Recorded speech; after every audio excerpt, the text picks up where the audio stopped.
Well, with a heavy heart, here we are, the finale of Crusader Kings 3 tours and tournaments. And I think we did a fair amount of tours and tournaments, maybe not as much as I should have for a series named that. We should have named it Baguette Karling Conquers the World. Here we are, Basilius Savalum II of the Byzantine Empire, obviously grandson of Cannoli, the man who smashed the Mongol hordes, as someone quite rightly pointed out in the comment section, took Byzantium, installed his successors across all of Europe, and of course culminated in everything we've got going on right now. And again, as this comment quite succinctly put it, all while eating pie.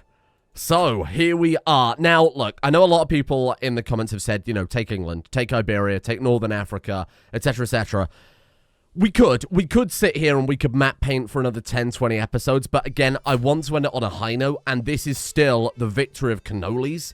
This is what it was all building up to, and this is still all the payoff, and I think, honestly, if we let it run on any longer, it's basically just kind of going to trudge along and slow down quite a lot, and I want to end it while we still got cannoli effectively still influencing things, right? The problem with, of course, going for Northern Africa and Iberia right now is it's all under one guy, which is a pain in the ass. We have to keep splintering his realm. Not only that, the only casus belli we've got against him is a holy war for a kingdom, which we can only use once, not only because of our piety, but I think you can only use it once anyway, right? It's single use. Either way, even if it's not single use, we've got to kill him and then build up the piety again and rinse and repeat. So it's not ideal, especially when you look at the size of some of these kingdoms. What's that, like 6, 7 counties? This one is like 3 counties. Al-Andalus is massive, but it's also really splintered and a massive pain in the ass. So, again, I'm not really that bothered. It's just going to be a little map painting. Like, the biggest area we can take is Teher, and that's also, like, the least valuable, arguably. So, maybe Castile would be a good one. That's a fair argument for that. England we can't take either, even though we got that claim on it, because this guy is an ally. So, we're going to have to wait for him to die. He's 59. I think he's actually younger than us, right? We're 60, so that would be a gamble in its own right. And I'm not willing to wait that long. Because if we don't make Rome now, we're potentially going to split into Byzantium and the HRE again. Lots of people pointed out you could just go to the HRE and remove their succession law. So if we click this and then click remove law, it would just be inherited along with your realm's own laws, right? Which is obviously primogeniture, so that will work fine. 10,000 prestige that I don't think we need to spread, or spend, I should say, because we're just about to become Rome proper. So the plan for today then, let's create Rome. Let's see what other decisions that gives us. Let's see what it offers. I could be, of course, tempted to do some other things in Rome if I think they're interesting enough. Again, I'm not really interested in just particularly map painting all the time. And let's take a look. Let's kind of weigh things up a little bit here. And really, we're going to do the time-lapse, of course, today. We're going to try and set this up in the best way possible so that the Karlings, hopefully by the time I end the time-lapse, are still here, are still kicking, are still in control of the whole empire. He says, hiccuping. So fingers crossed then. We've got a lot to do. We're not out of the woods yet, so to speak. I think, first things first, of course, we've just fought that massive rebellion. We can't be giving gifts out to anybody because this guy's greedy. I don't think there is anything I can do. I don't think there's any way I can endear vassals to us. We could have another feast, perhaps. That probably wouldn't hurt. Oh god, look at all the stuff that's happening.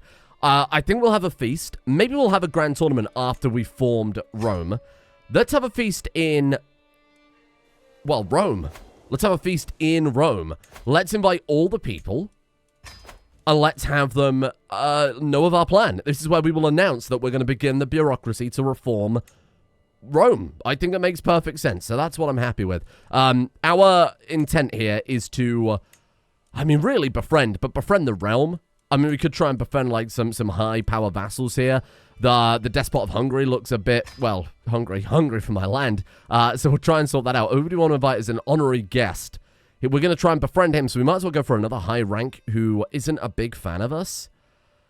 What do you think? We go for, like, a bear of Sicily. Sicily's a pretty large area, so that seems pretty good. And then let's slap down all of the immunities, and let's go for it. A big feast. For our declaration of Rome. I like that. Now, someone in the comments, I'm not going to spoil it yet, Little Robert Baratheon, what have you been up to? They all end up looking the same, don't they? Malice and lies. Oh, sorry, what's this guy done? This is the despot of Navarra, has been accused of being a fornicator with his cousin. That's malice and lies. They've had a child. That child is malice. That child does not exist. I've never heard of this child before in my life. Wow. So, truth be told as well, I did have to reload back to the autosave because it, again, crashed on the game exit. You know, it does that save and exit. I should like get into the habit of manually saving when I close the game, but it's happened so rarely. I haven't got it to muscle memory yet. So I had to reload back to like January. I had to fight that rebellion again and deal with it. So things might be slightly different here and there, but I think it's all identical. I tried to follow what we did pretty much exactly how we did it. No. We're paranoid. We wouldn't have you join us in our camp, but we would definitely take the prowess challenge. And I would love to see this guy in a tournament. Somebody pointed out that you remember that super, super strong guy that we saw, Maharaja Fear Eater? Somebody said he only had like 55 prowess or 60 prowess. This guy is 70 prowess at the age of 60, and if we start training for a tournament and actually go into a tournament, chances are we can only get better. So that might be what we do as this particular character's magnum opus just before we launch the time-lapse, I think. And speaking of a duel, an imposing man is standing on the road ahead of us. I am Ugu of Ceres. I have bested dozens of men in combat. I've no interest in or a fair fight, we trample them, but no. Of course, we would absolutely kick his ass. Of course you win the fight. For God's sake, the man's got 70 prowess at the age of 60. A child born on the road. Baguette Karling. Does that count as being born in the purple? Because he wasn't actually born in the purple. Oh, they're all coming out inbred.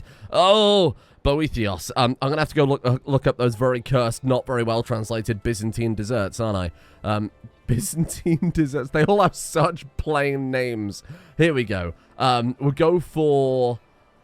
Oh, Lord. Moritum? What is that? Cheese with something. Sorry, the website's not loading, but I like this website a lot.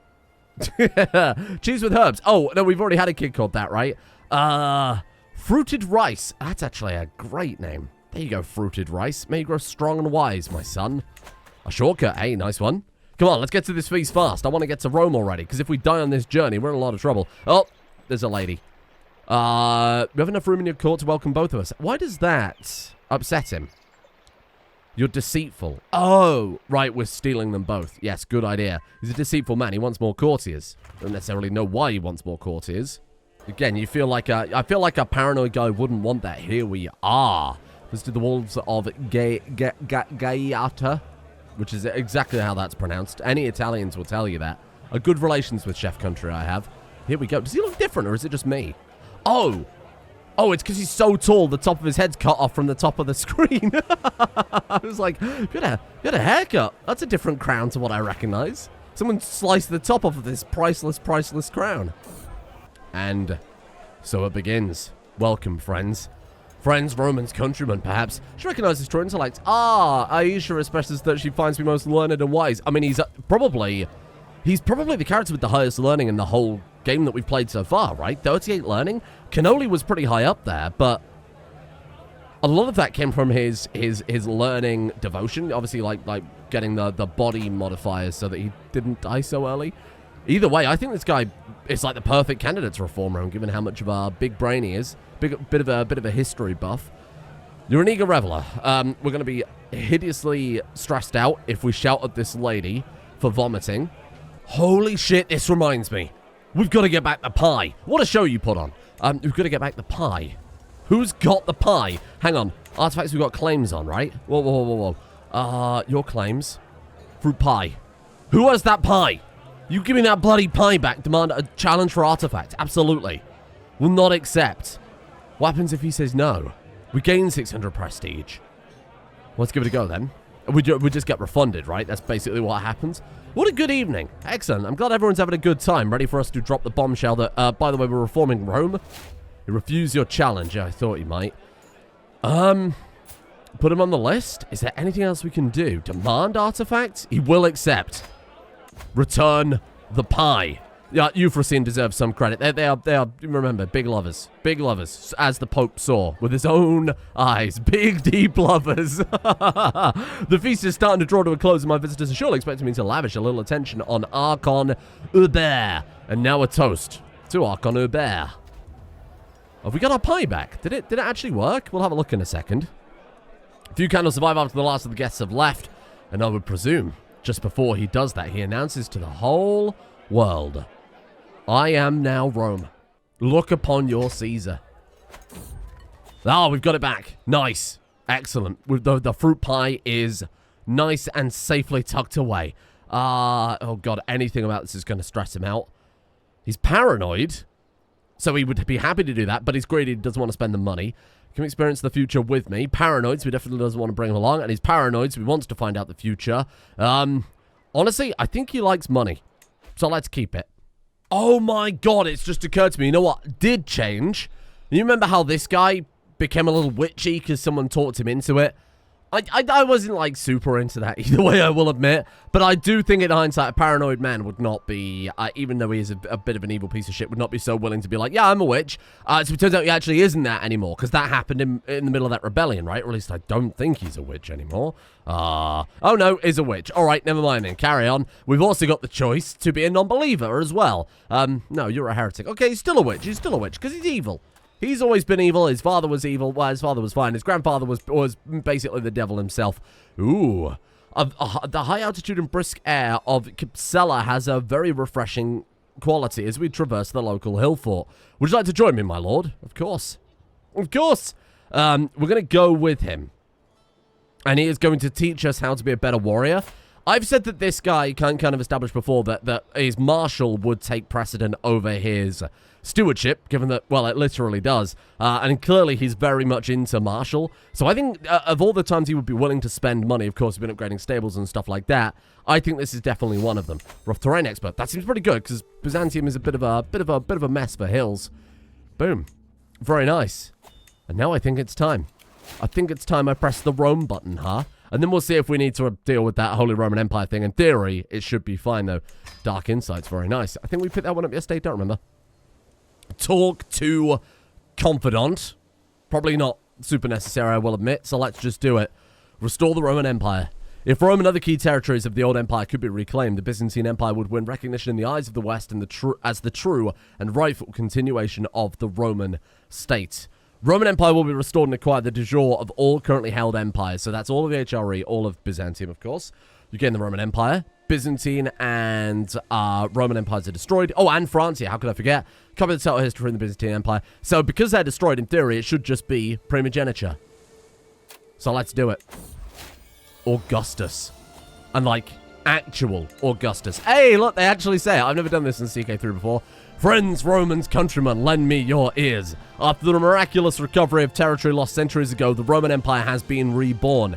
Europe has endured dark times since barbarians stormed the imperial frontiers, but now a bright new civilization, a bright new age has dawned for all of civilization. Where countless Greek pretenders failed, it took one Greco-Sardino-French to succeed, restoring the failed empire of the Greeks. The Imperium Romanum stands strong once more, restored to its ancient glory under my enlightened rule, ready to spread civilization and safety in the holy light of our Lord, to all corners of the known world, for the Senate and people of Rome. Esto Perpetua. Given the nickname the Glorious, he becomes Augustus, like Augustus, not as in like the trait, the other trait called Augustus. You got the Roman Empire. Well, that's kind, isn't it? What a good gift. Savalum II the Glorious. Where is the Augustus trait amid this list of 1,000 traits then, huh? I can't even see it. I think it's actually off the screen, right? Hang on. Brilliant strategist, gallant. Strategist, eager reveler, overseer. I think it's off the screen. Crusader, confidant. Yeah, it's not there. Oh, there it is, Augustus. Hey, Savalum is co-ruler of the restored Roman Empire and commands the respect and office of such magnitude is due. Vassal opinion plus 10. And of course, that's going to be the big killer, right? That's not my opinion. That's going to be the big killer for when succession happens. But to be fair, everybody kind of loves him. How far do we have to go before? So we've got to scroll like a good 4/5, 5/6 of the way down the list before they start to hate him. And even then, there's a single king that doesn't massively like him, and that's -3, Duke Despot Emond of Bohemia. Wow. Reclaim Rome. Rome becomes your new realm capital, of course. We were always going to do it, so of course we absolutely will. We can still inspire that opus Franciginum.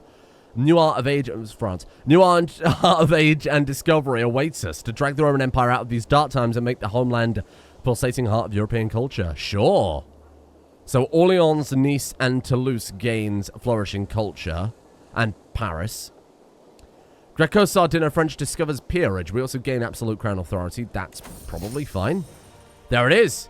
A new age of prosperity is upon us. The Roman Empire has emerged from the Dark Ages as a shining beacon of art and philosophy. Our cities are growing into teeming centers of commerce, raising wondrous new cathedrals to rival the ancient monuments of the Roman Empire, drawing painters, bards, and philosophers of all sorts. Under the enlightened patronage of my dynasty, the Greco-Sardino-French people will become the envy of all of Europe. It seems like all it does is really just give some benefits to France, and then we also gain peerage as an innovation, but... Peerage. Is that like an older one? Peerage, there it is.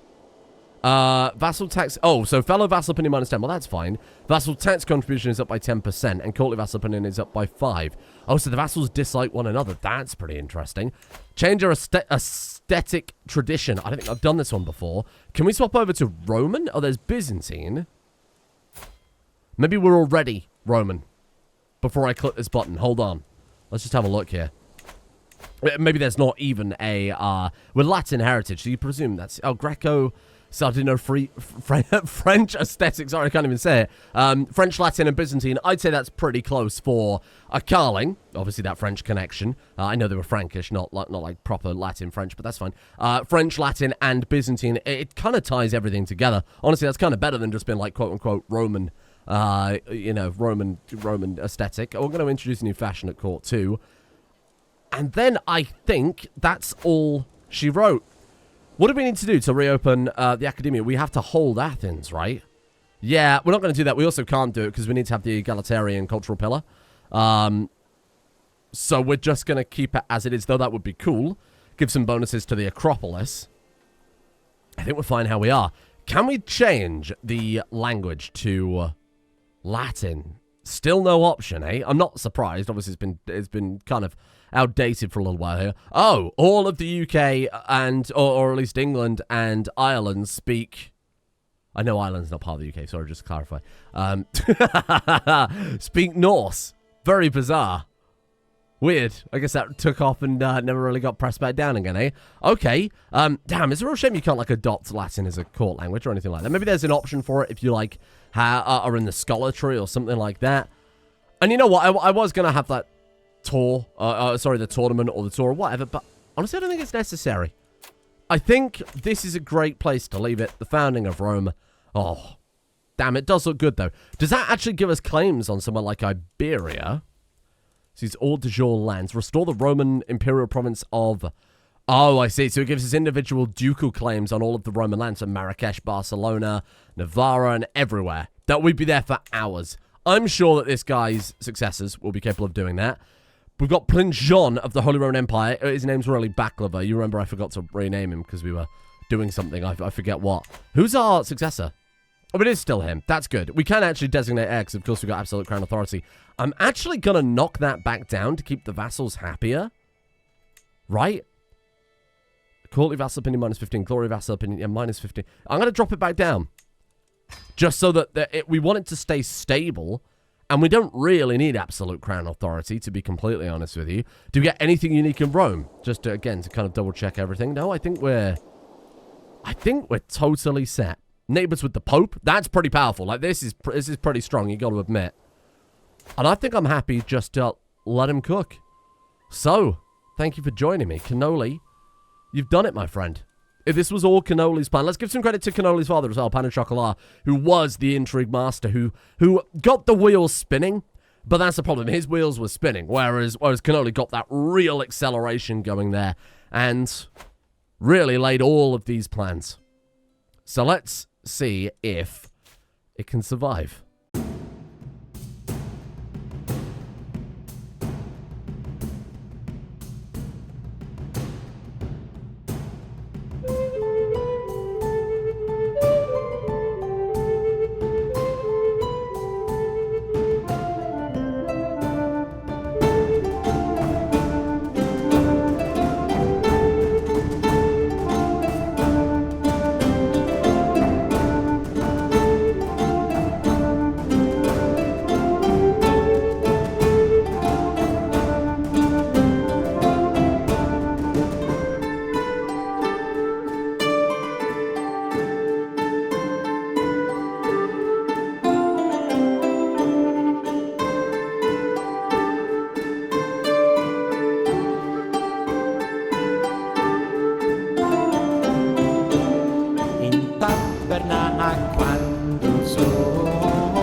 Here we are.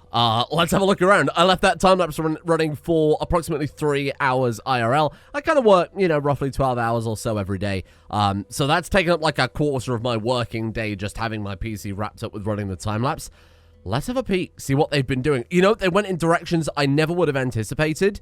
Simultaneously, I am so impressed to have come back to my desk and to see Roman Empire still emblazoned on the map in big letters. What I have noticed, though, if you look, Hungary managed to get independence. They didn't take England, even though I gave them the claim on it, even though we did grab that as a dynastic claim.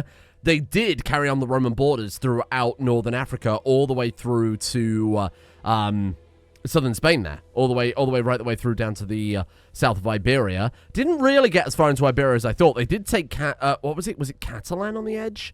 I don't remember. There was an independent kingdom that also had like part of Wales. Well, I suppose we should probably dive in properly and have a look around. We've got to have a look.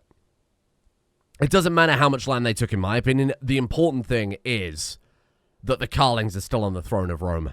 Because it's been, I don't know how many years it's been, I just know it's been running for 2 hours. I mean, look, it's the late 16th century. We're talking like Dawn of America, Basilius Googly Lulu of the Holy Roman Empire. The fact that it is called the Handsome gives me some hope. Oh no. Oh no. Oh no, what happened? Oh god, I think we better jump in properly this time, huh? Switch character. Okay, show me him then. Show me him then. Let's have a look. Oh my god, they're sat on 805,000 gold. Maybe this is like a branch house of House Karling? House Ducas, really? They're like really old Byzantine nobles. Oh my god, what happened? Oh, we've got to have a look then. We've got to see how long it lasted after... Oh no, title history. Here we go. Oh, Jesus. Oh my god, it lasted a long time, to be fair. Okay, so when did we stop playing? We stopped playing, not long before this. Like 13, let's say 1370, keep it a nice round number. So it's been 200 more years of the Roman Empire, so to speak. So Savalum II, of course, passed to Basilius Jean II. Jean, was of course that child born in the purple that we originally had, came out very good. His child, Emir Jean II, inherited it, but then died a duke. I don't entirely know what happened there, why he doesn't still count as the Basilius there. So he abdicated to Jean the Brilliant. We're still keeping that. Sorry, I've got to warm up my voice. It's been hours and I've just eaten an ice cream. We've got Intelligent and Handsome still in the dynasty there. Then it jumps to Jean... from Jean II to Jean the First? How did that work? How confusing. Anyway, yeah, it doesn't really make sense because this guy is technically Jean III. Then it was Basilius Theophilos the Blessed of the Roman Empire took over. Very like enormous diplomacy. My God, man. Great work. And then he passed it to Despot Theophilos, who lost it then to this guy. Oh my god, so that's how it happened. The Karlings lost their power because Despot Theophilos the Feeble was the weak link in the chain. Oh my god, yeah, look, the genes just dwindled out. Oh god, so we went from genius to... So we went from genius to your son didn't inherit. So it was your grandson inherited. He only got the attractive trait, but none of the big brain stuff. They did consecrate the bloodline, or at least they inherited it from some branch of the family. Then the intelligence kind of came back in the next generation. Okay, with intelligent and handsome. Then his kid was just quick and comely. And then by the next generation, it was gone. It was just comely. Just comely, it was educated in learning, and of course that was always going to be the big downfall, right? Learning does not help you run around at all. It doesn't, truth be told. I mean, intrigue, even stewardship you could do something with, even, you know, diplomacy could have definitely done something with, but sadly, no good there. Became incapable, and became just the king of Jerusalem. What happened to the Karling dynasty then? Who's house head? Okay, so the Karling dynasty only have Jerusalem? No. Oh, but to be fair, Jerusalem has, like, most of a massive swath of Central Europe. The border gore is on a whole other level, my god. So this is the main branch of the Karling dynasty now. Despot Jean IV of Jerusalem. Consecrated blood, hail, handsome, and quick. Shit, how much did you lose then? So you've still got Jerusalem, you've got Ballio-Tyrrhenia, that's good. Sardinia and Corsica he kept, Pisa, Venice. Okay, so he's still got all the family titles. He just lost the actual imperial title. He's still got 125,000 troops. Oh my god, and he's kept Constantinople. Oh, so the Karlings didn't fall quite as far as I thought then. So it turns out Basilius Guglielmo is the, what are you? You're the king of Cyprus. He's king in name, maybe just kind of alone, or emperor in name alone. The Karling kept all their power base, which I'm really happy to see, because obviously, you know, we have a big connection to kind of Ballio-Tyrrhenia, Sardinia and Corsica, Pisa, all of those places were our kind of first stuff. He's still got like a quintuple king.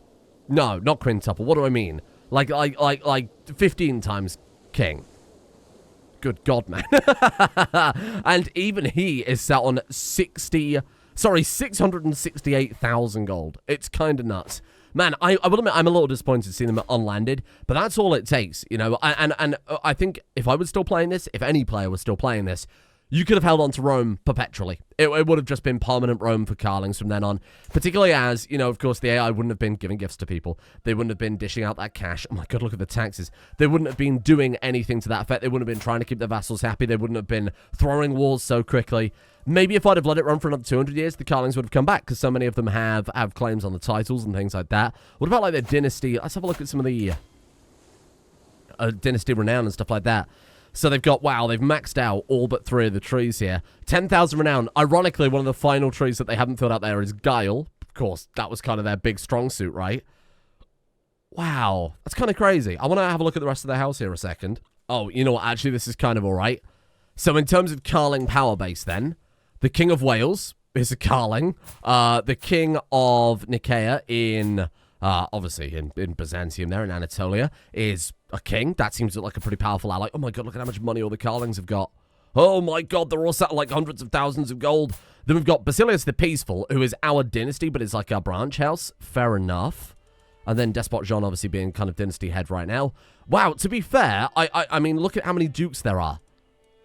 They still hold a tremendous amount of power, like a ridiculous amount. So I'm not actually that upset. We've probably made them easily the most powerful house on the face of the planet here. Simon the Craven, good God, man. What is this man, though? Robust, genius, beautiful. He's almost like perfectly bred. All he would need is Herculean to have like the perfect blood. He's got consecrated blood, a scholar, mastermind philosopher. All of his base stats are 40, and I don't know how. Base of 36, base of 40, base of 31, base of 39. What are you? Who is this man? Who is this man? Wow. That's super, super impressive. Hey, look at that, though. That's really cool. 60 prowess. Why? What the hell are you getting that from, my man? Is he like a spawn of Satan, or, I don't know, a cannoli reborn? That would be a cool character to jump in and play as and rebuild all the power, of course. Here's what I'm going to do. I'll give you the save. You know, good luck getting it working with the load order and everything else. A bit messy. But I'll put the save up somewhere. And if you want to jump in, play as maybe that guy, that godly man over in... Where did that say he was from? That say he was from Evesham. That's near where I'm from. Very frightening. Presumably somewhere over here, then. Birmingham. Well, it should be in Worcestershire. Oh, well, there's Evesham. God knows where the fella has gone. It doesn't really matter too much. The point is, yeah, I'm kind of happy with it. I obviously would have been no challenge for a player. The AI really put up a good fight, and actually the Karlings have done super well. I think they'd be totally unfallible at this point. The Black Horde control India. What the hell is going on there? Oh my god, he's Samrat Chakravartin. Huh. Fair enough. Good for you. That's really bizarre. Wow. Okay, well, this is really bizarre. Lots of big empires forming. You obviously got, like, solid Norway, solid Sweden. They've divided up Finland between them. Russia's there. West Slavia is apparently formed. Big Ireland has gone for that Celtic reunion by the looks of it. It's just a real strange thing we've got going on. That's kind of a cool story, though. The fact that the, you know, Cannoli, when he killed Genghis Khan, splintered the Mongol hordes, and they ended up, their new power base moved to India. That's really cool. Very cool alt history world we've got going on. Anyway, let's leave it there. Thank you for joining me over the course of this series. Again, Cannoli absolute highlight. Glad we ended on what eventually became his master plan. I'll be honest, I wasn't expecting to pull off all those crazy ideas I put in, especially the one for the HRE. That was such a surprise to me that actually worked. Really glad it did. I'm going to put CK3 on break for a little while, because I've got still just stuck a tremendous amount of real-life stuff to do, and of course, these were kind of getting up to hour-long episodes. It's an hour every day that I can start working on The Office again and kickstart that. CK3 will be coming up soon, though. I'm not so sure where we're going to go. Elder Kings, Game of Thrones, most likely, I'd say. But I'll take a look around. I'll see what there is and, you know, make sure everything's updated. But probably going to take a little week off here just to get control of everything. And then we'll be back very shortly. Glad you've enjoyed this. It's been a highlight series for me, for sure, out of any Crusader King series I've done. Cannoli really did just knock it out the park at the end there. And I'm really glad we ended like that. Thank you for joining me. See you next time.